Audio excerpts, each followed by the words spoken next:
Hello everybody, in today's video I'm going to be teaching you how to make some SwuM's FX Risers. I'll first be starting off by just giving you the general premise of how to create them, so that you can go and maybe experiment yourself and create some unique ones, and then I'll move on to showing you how to make those sounds that I demoed in the beginning of the video.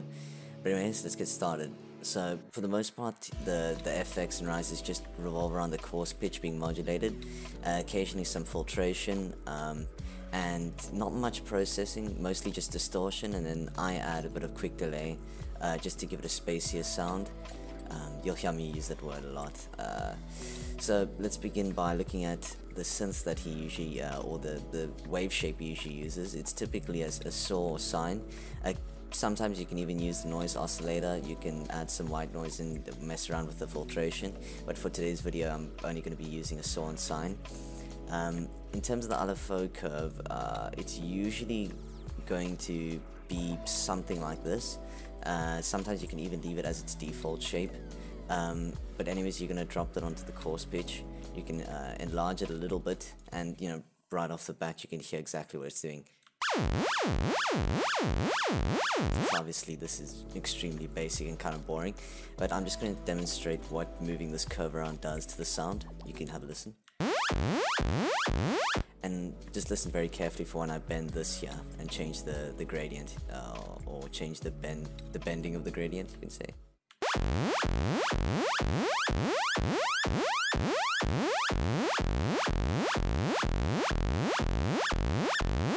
So you can hear it almost alters the pitch, so that's just one thing to be aware of when making this. And what you want to do with the macro is you want to set it to the rate, so we can speed it up and slow it down as we wish, but we also want to take the BPM off so we can control it through Hertz instead of BPM. So after you've set that down there, you go to the matrix and you want to change this type here to make the arrow point only to the right, and you'll see now it's going to flip over, and now we've got better control of this.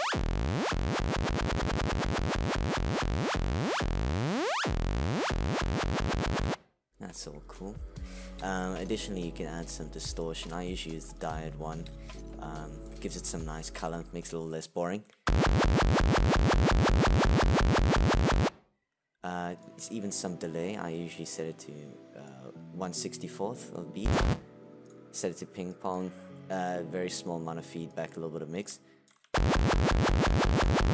thing I was doing is just pinging to the left and right. Makes it sound a little bit more stereoized. Now let's just test this out with the sine wave, and you'll see what this is going to sound like.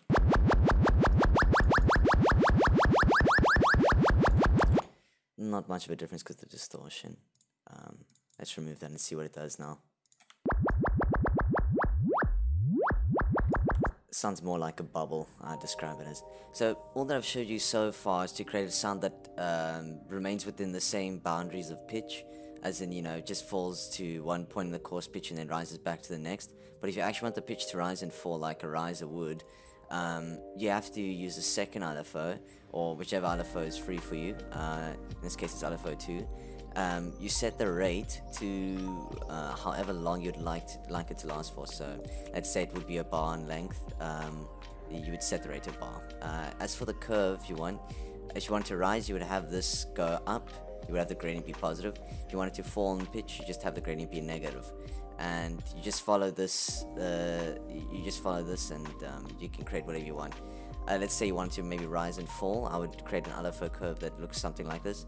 Also set your mode to trigger so that whenever you press a key on your keyboard, or when it plays in your song, it starts from the beginning of the graph. And you can set this to your coarse pitch. You can actually put multiple LFOs on one parameter, and you'll see how this is going to affect it.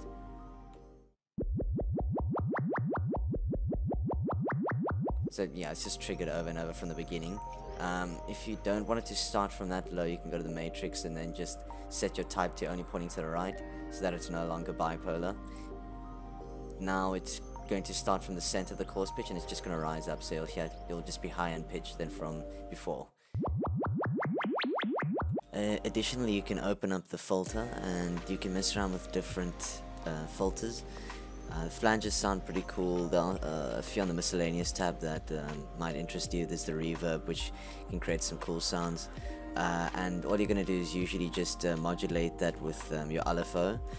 You can try the cutoff, placing on the cutoff. You can mess around with the resonance too. Just adds a bit of sharpness or harshness into the sound. If you let's take a look at that with the flange filter. You'll see that it sharpens the points in the filter that are being EQ'd. Yeah, you can see what it does there. Let me just quickly demo that for you. That doesn't sound very cool. Let me just quickly change the type for the cutoff. Sorry, wrong thing there.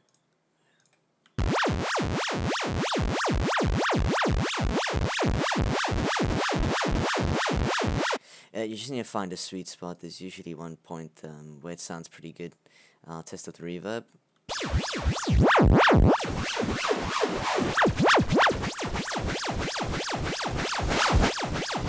Yeah, you get the point. So you're gonna have to experiment a lot with that in making these. You can try using something simple like a high pass and a low pass. Let's quickly experiment with that.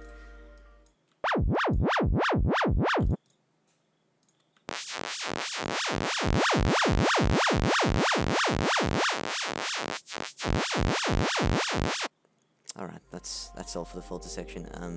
But I mean, yeah, if you have any processing that's after, you can also have the filter be placed after it. All the parameters are exactly the same as the one that's given on this tab. So just copy all the settings that you have here into this filter, and drop your LFO and whatnot that's modulating it, and that's all for the filter section. But I mean, there really isn't much more to that than what I've just explained. I mean, you're just gonna be messing around with the coarse pitch. You can mess around with how wide you want it to be. That plays a larger role in what it ends up sounding like, for example.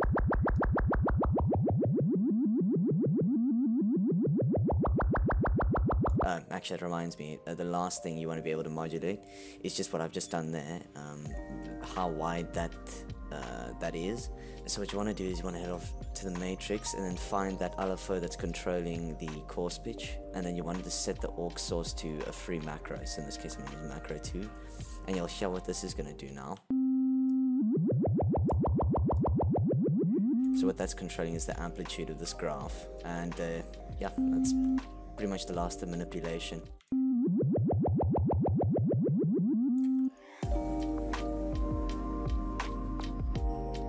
Alright, so moving on to the first example, I'm just going to quickly demo this once more so we're on the same page.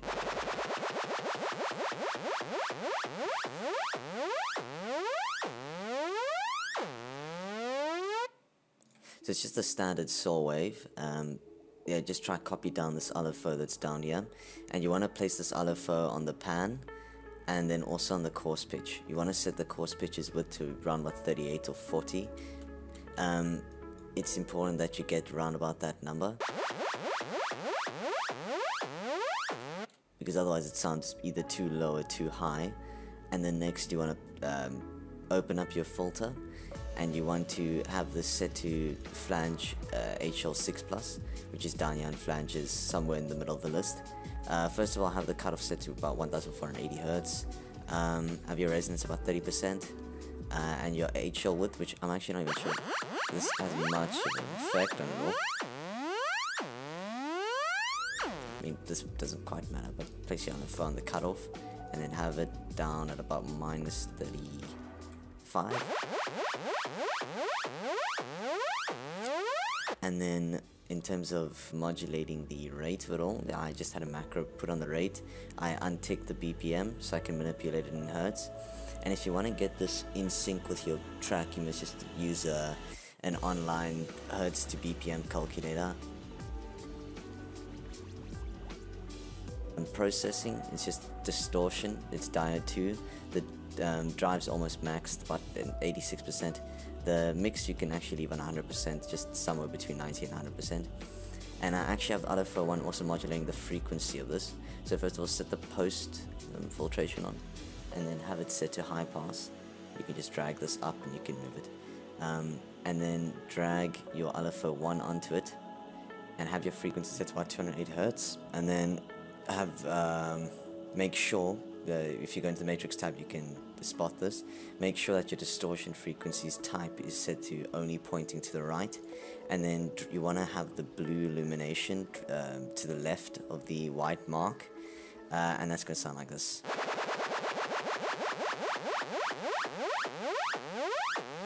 And then the last of the processing is just a bit of EQing. I just cut out a bit of the lows and took out a bit of the highs just to get rid of the harshness. You can hear what it sounds like without it. I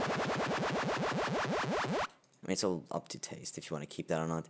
And I did add a bit of external processing. It was just a bit of EQ, once again, to tame the highs and lows. I could have done it here, but it's just easier to do it from the DAW's EQ.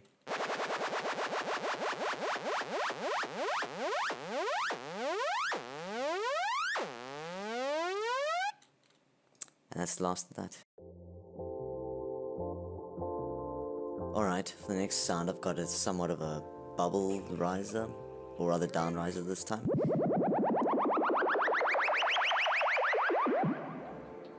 Nope, that's riser. This one's quite simple. All it is just a sine curve. For the LFO, you want to have something that looks like this. Make sure this is bent upwards, and this is bent downwards. It's going to give it that characteristic bubble sound that you heard. Just listen to how it changes when I do adjust this.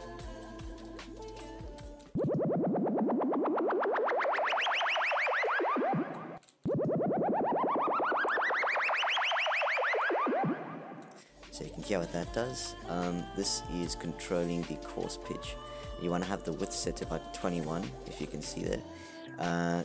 The macro one is adjusting or modulating the rate. Once again, the rate is unticked, or you untick the BPM to get hertz. I told you how to calculate that in the previous example. Just use something online to do the math for that. And have another LFO that's also placed onto the coarse pitch. Like I said earlier, you can have more than one LFO on one parameter.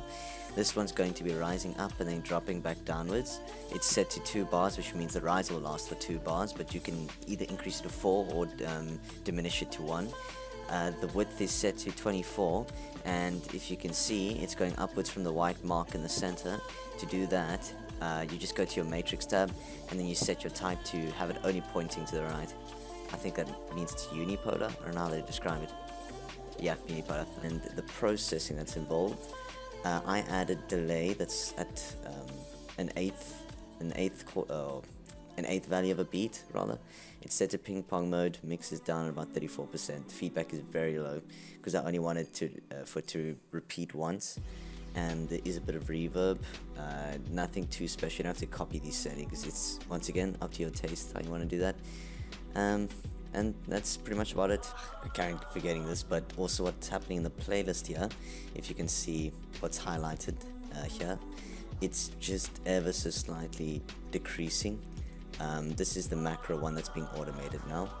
And to automate that in FL Studio, if you don't know, you just have to tap it and then hit this icon at the top here, and then press create automation clip. Make sure it's the last knob that you've touched on the program, and then you just need to adjust it how you please. And you can hear it's gradually slowing down over time. For the next item, the patch is pretty much the same as the previous one I just showed you, except this time the coarse pitch is shifted down slightly to about -13. You want to have it somewhere there. And there's also a second LFO that's also placed into the coarse pitch. My LFO looks like this. This is to make it a down riser. The pitch is decreasing over time. The rate is set to 2 bars. Obviously put into the coarse pitch. The width is set to 34. And you can see it's also unipolar here, which means it's going upwards from the white tick. To do that, you go to the matrix tab and then you make sure that the type is set to unipolar, which means that the arrow is pointing only to the right. And it should sound like this.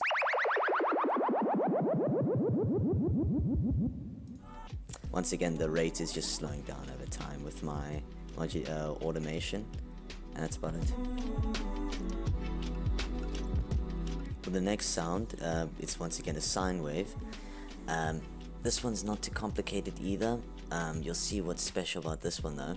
So first of all, it's the same amount of faux curve as previously. That's put on the coarse pitch. I set the coarse pitch to about negative 6.11, and I had the width set to about 72.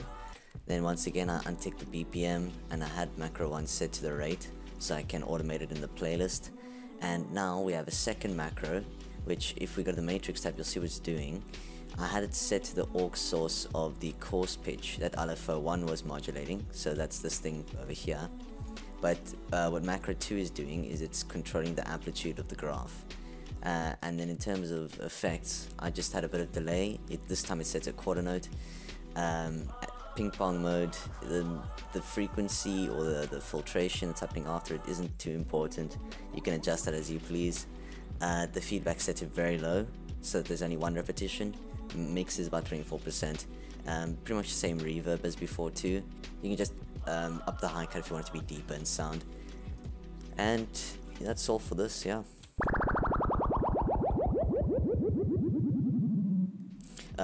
Of course, what's happening with the automation here is that second macro, which is the one that's controlling the amplitude, that's descending, while the first macro, which is controlling the frequency, that one, what I've done here is I've had it go down and then back up. You can just have it go straight down. That's all up to you. You can hear it picks back up after. Let me just try that by having it only go down. Yeah, this next one is precisely the same as the first, exact same patch, but now I've just changed up the automation a little bit. Now macro 2, which is controlling the amplitude, is going up, and macro 1 is actually doing the exact same thing. So you can hear what that does. That'd be good for up riser, this one's good for down riser.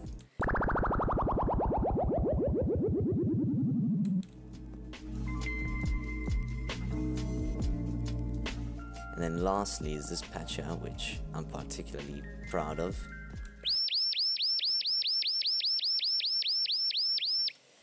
Yeah, I heard that in some of his tracks, quite a cool sound. This one isn't anything too complex either. Let's just have a look at what's happening here.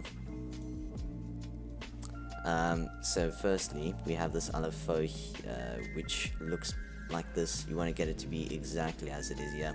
It's some meticulous work if you want to get it to sound good. And we have this set to the coarse pitch, which is set to 41.76. The width is set to 17. Macro 1 controlling the rate again, and the BPM is ticked off. You don't have to worry about the trip and dot being there. That I did by mistake.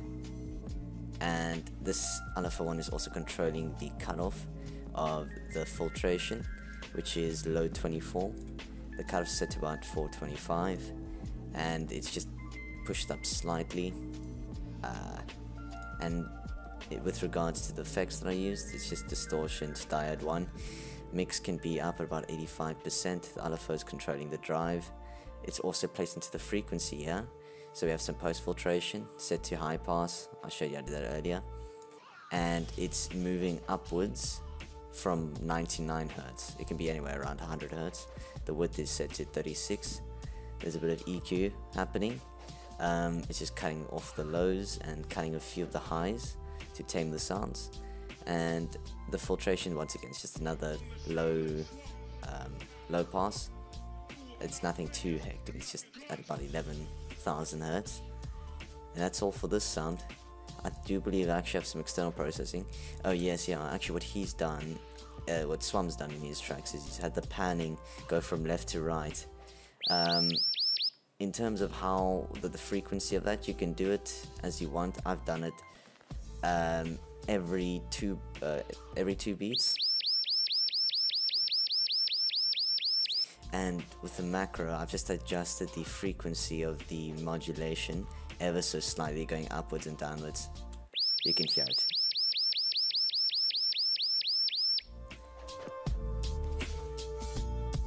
Thank you for making it to the end of the video. I hope you somewhat enjoyed this. If you felt that there was something wrong here, please feel free to leave some criticism or feedback in the comments.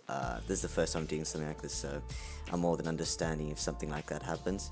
And also tell me how I can improve on these things. It's very weird doing this, I must say, for the first time. I would really enjoy it if people did get some value out of this. Then I'm more than happy to continue. Anyways, thank you. I should have a project out within the next week or two, so I hope you can stick around for that too. But anyways, bye.